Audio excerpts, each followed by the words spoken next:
नमस्कार। देश के रेल मंत्री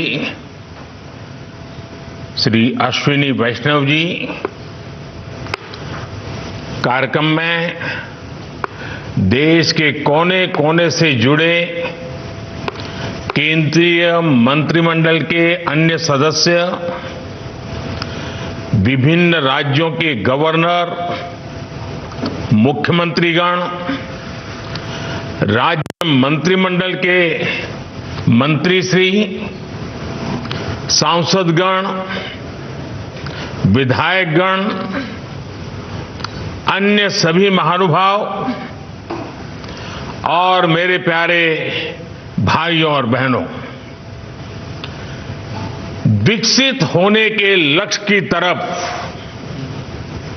कदम बढ़ा रहा भारत अपने अमृत काल के प्रारंभ में है। नई ऊर्जा है, नई प्रेरणा है, नए संकल्प है। इसी आलोक में आज भारतीय रेल के इतिहास में भी एक नए अध्याय की शुरुआत हो रही है। भारत के करीब 1300 प्रमुख रेलवे स्टेशन अब अमृत भारत रेलवे स्टेशन के तौर पर विकसित किए जाएंगे। उनका पुनर्विकास होगा, आधुनिकता के साथ होगा। इसमें से आज 508 अमृत भारत स्टेशनों के पुनर्निर्माण का काम शुरू हो रहा है और इन 508 अमृत भारत स्टेशन के नवनिर्माण पर करीब 25,000 करोड़ रुपए खर्च किए जाएंगे। आप कल्पना कर सकते हैं, ये देश के इंफ्रास्ट्रक्चर के लिए, रेलवे के लिए और सबसे बड़ी बात है मेरे देश के सामान्य नागरिकों के लिए ये कितना बड़ा अभियान होने वाला है। इसका लाभ देश के लगभग सभी राज्यों को मिलेगा। जैसे यूपी में इसके लिए करीब 4,500 करोड़ रुपए के खर्च से 55 अमृत स्टेशन को विकसित किया जाएगा। राजस्थान के भी 55 railway station Amrit Bharat station बनेंगे। एमपी में 1,000 करोड़ रुपए के खर्च से 34 स्टेशन का कायाकल्प होने वाला है। महाराष्ट्र में 44 स्टेशन के विकास के लिए 1,500 करोड़ रुपए से ज्यादा खर्च होंगे। तमिलनाडु, कर्नाटका और केरला के भी प्रमुख स्टेशंस को अमृत भारत स्टेशन के रूप में विकसित किया जाएगा। मैं अमृत काल के प्रारंभ में इस ऐतिहासिक अभियान के लिए रेल मंत्रालय की सराहना करता हूं और सभी देशवासियों को बधाई देता हूं। साथियों, आज पूरी दुनिया की दृष्टि भारत पर है। वैश्विक स्तर पर भारत की साख बढ़ी है। भारत को लेकर दुनिया का रवैया बदला है और इसकी दो प्रमुख बातें हैं, दो मुख्य वजह हैं। पहली, आप देशवासी, भारत के लोगों ने करीब करीब 3 दशक बाद, 30 साल बाद देश में पूर्ण बहुमत की सरकार बनाई। वो पहली वजह। और दूसरी वजह है पूर्ण बहुमत की सरकार उसी स्पष्टता के साथ जनता जनार्दन की उन भावना का आदर करते हुए बड़े बड़े निर्णय लिए, चुनौतियों के स्थायी समाधान के लिए अविरत काम किया। आज भारतीय रेलवे भी इसका प्रतीक बन चुकी है। बीते वर्षों में रेलवे में ही जितना काम हुआ है, उसके आंकड़े, उसकी जानकारी हर किसी को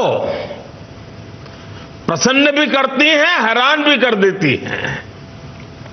जैसे दुनिया में south Africa, Ukraine, Poland, UK और स्वीडन जैसे देशों में जितना रेल नेटवर्क है, उससे ज्यादा रेल ट्रैक हमारे देश में इन 9 वर्षों में बिछाए गए हैं।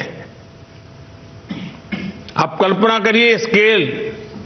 साउथ कोरिया, न्यूजीलैंड और ऑस्ट्रेलिया जैसे देशों का जितना रेल नेटवर्क है, उससे ज्यादा ट्रैक भारत ने अकेले पिछले साल बनाए हैं।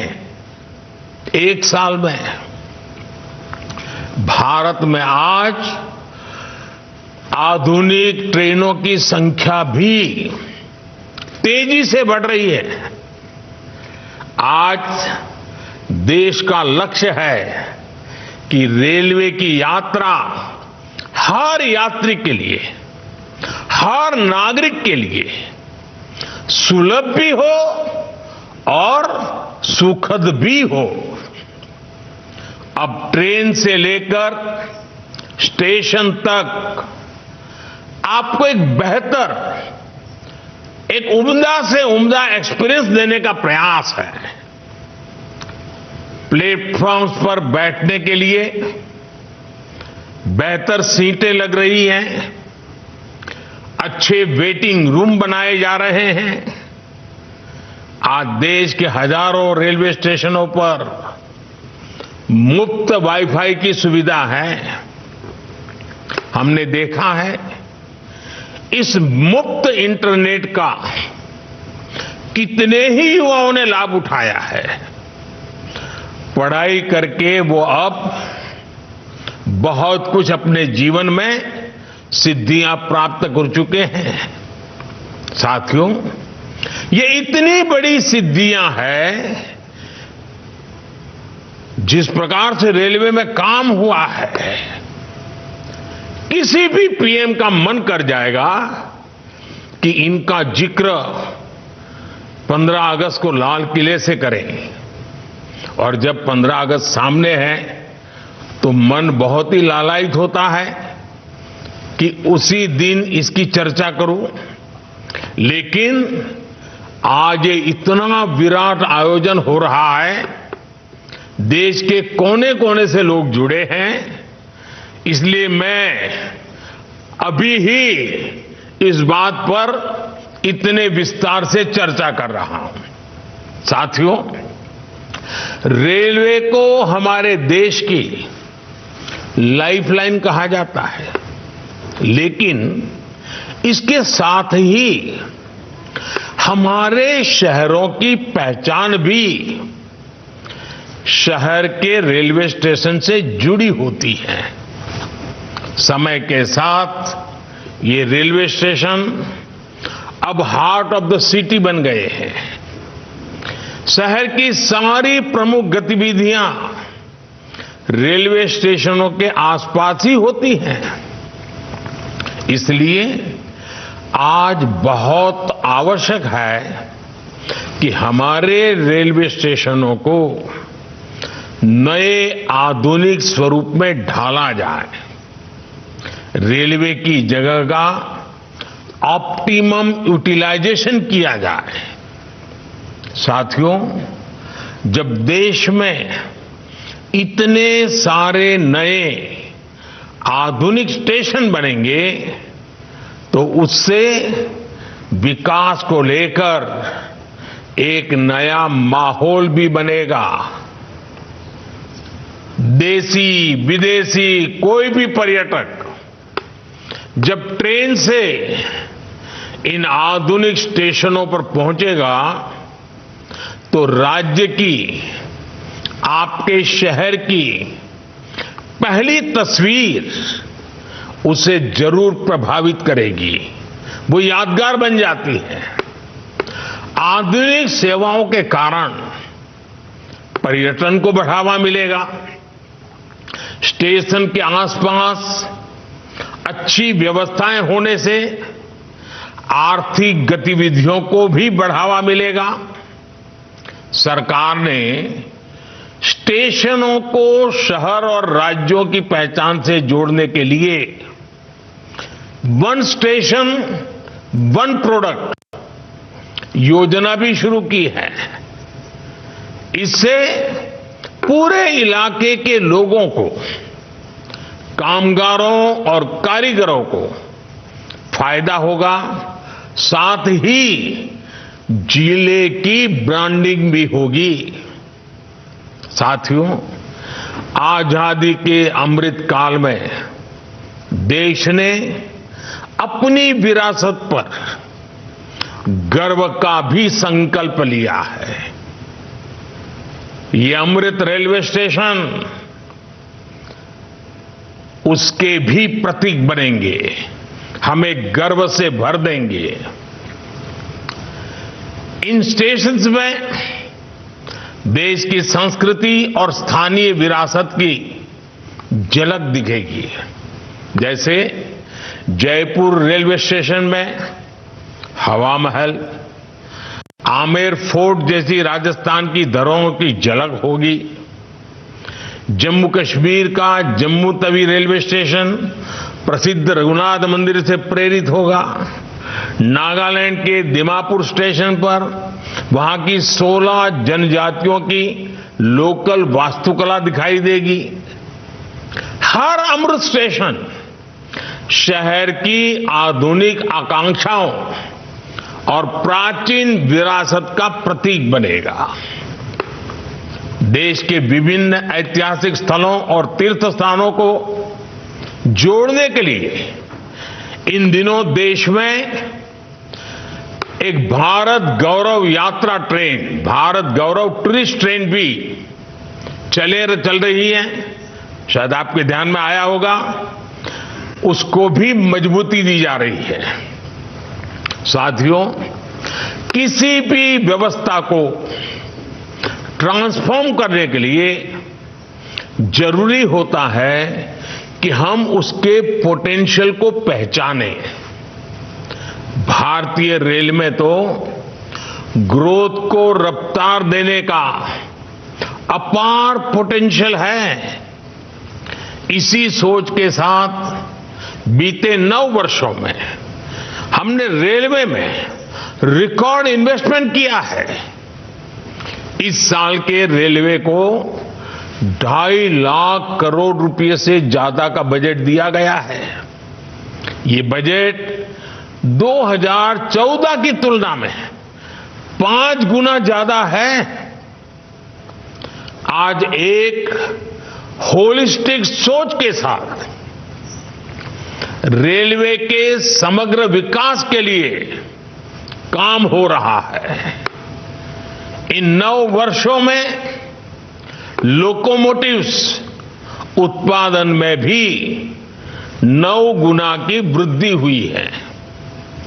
आज देश में पहले की अपेक्षा 13 गुना ज्यादा HLB कोच बन रहे हैं। साथियों, नॉर्थ ईस्ट में रेलवे के विस्तार को भी हमारी सरकार ने प्राथमिकता दी है।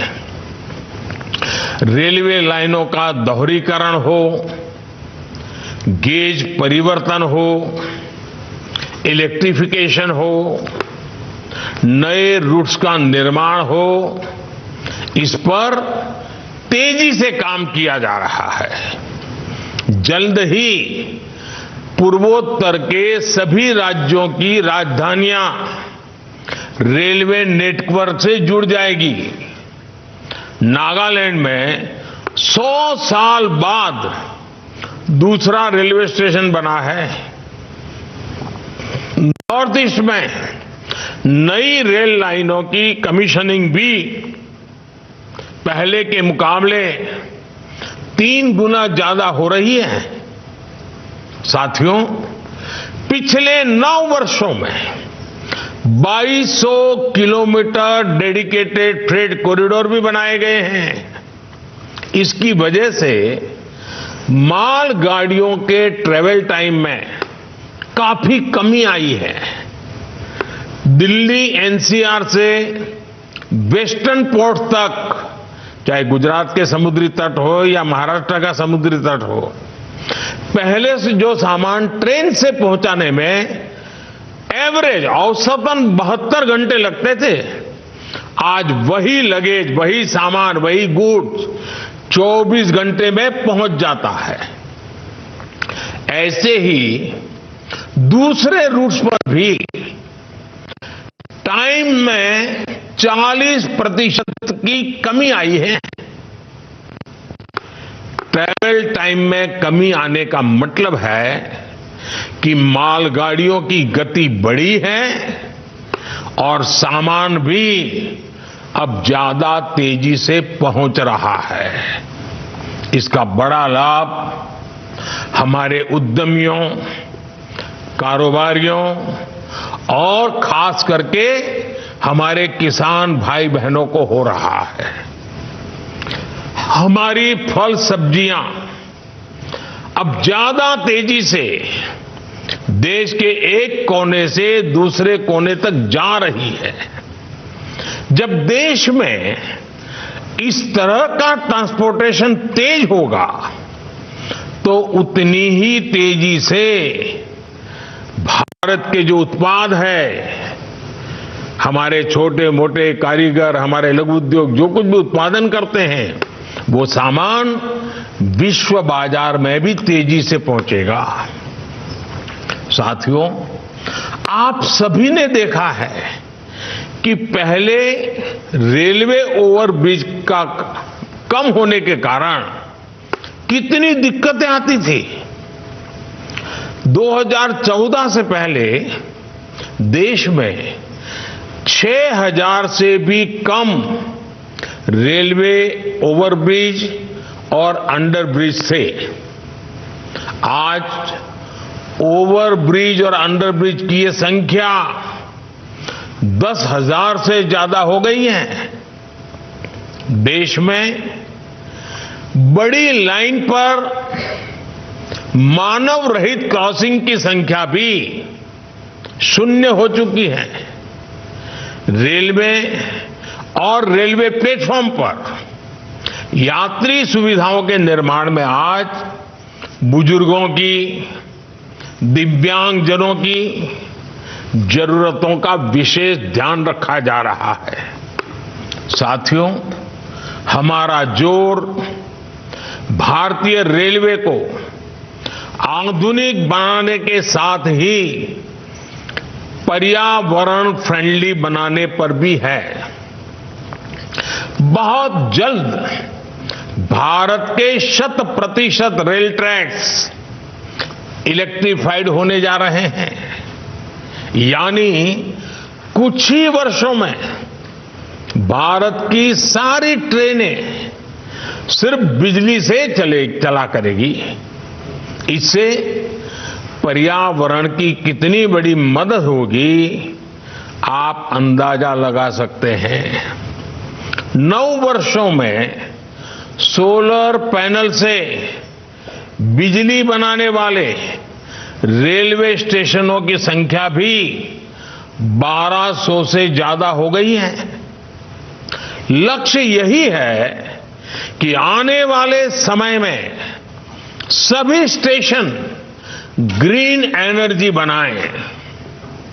हमारी ट्रेनों के करीब करीब 70,000 डिब्बे, 70,000 कोचेज में एलईडी लाइट्स लगाई जा चुकी हैं। ट्रेनों में बायो टॉयलेट्स की संख्या भी 2014 के मुकाबले अब 28 गुना ज्यादा हो गई है। ये जितने अमृत स्टेशन बनेंगे, ये भी ग्रीन बिल्डिंग्स के मानकों को पूरा करेंगे।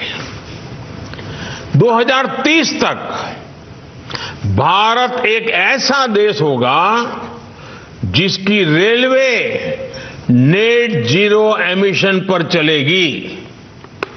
साथियों, रेल ने दशकों से हमें अपनों से मिलने का बहुत बड़ा अभियान चलाया है, काम किया है। एक प्रकार से देश को जोड़ने का भी काम किया है।